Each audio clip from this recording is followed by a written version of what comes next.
Hi, it's Dave again. Just making some recordings. I've already tested my solar panels again on the balcony, and today was a very overcast day.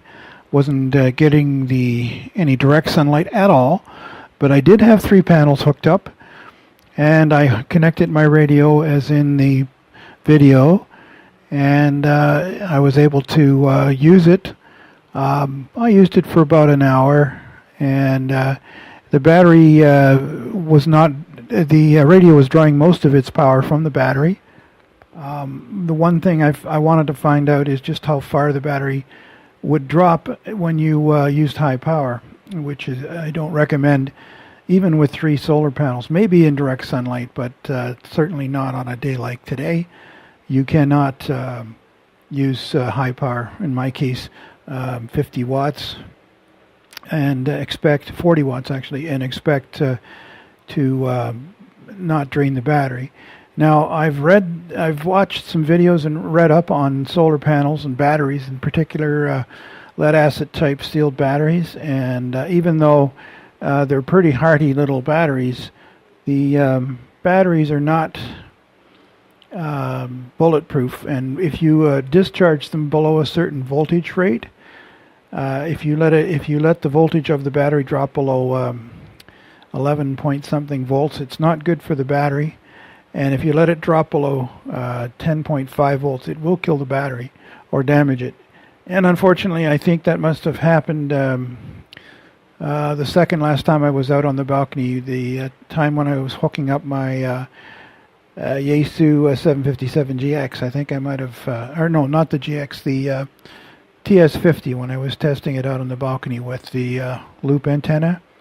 I believe I didn't have the charge controller that I now have. I just had the battery and a little charger that comes with the, little charge controller that comes with the solar panels.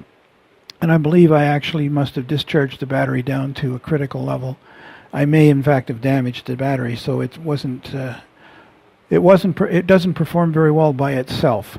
Certainly not at high power. It seems to work fine on QRP power, or maybe up as high as 35 watts. But if you go much above that, you'll find that the voltage starts to drop. And before I got the new charge controller, I didn't know really what the voltage was on my battery when I was using it. My friend VA3VL Steve, the guy that was with me on field day, made a suggestion on field day that I take along a voltmeter and actually monitor the level of the battery. And it's too bad I didn't listen.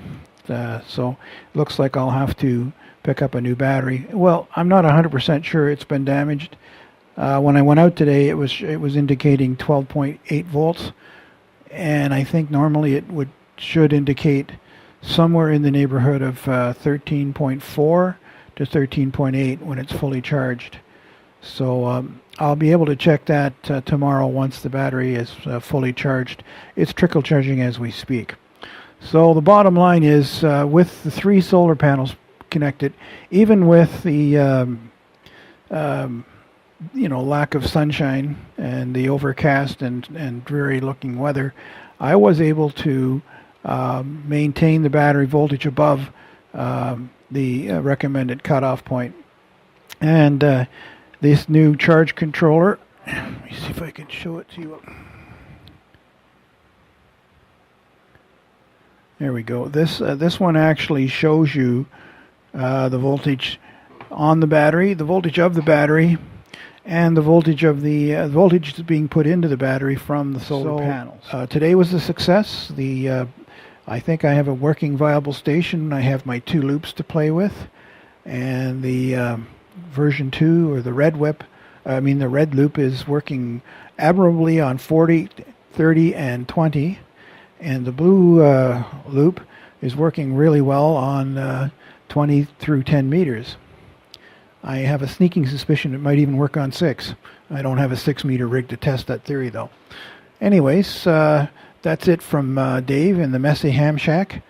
And we'll be back with another video in the future when I either get a new lead acid battery or a new phosphate ion phosphorus battery, lithium phosphate battery, and see if they do in fact work the way they're reported to. And so we'll say 73s now from and hopefully you'll give me the thumbs up for this video, and we'll hope maybe get some comments from you as well. If you like this channel, please hit the subscribe button at the bottom of the page.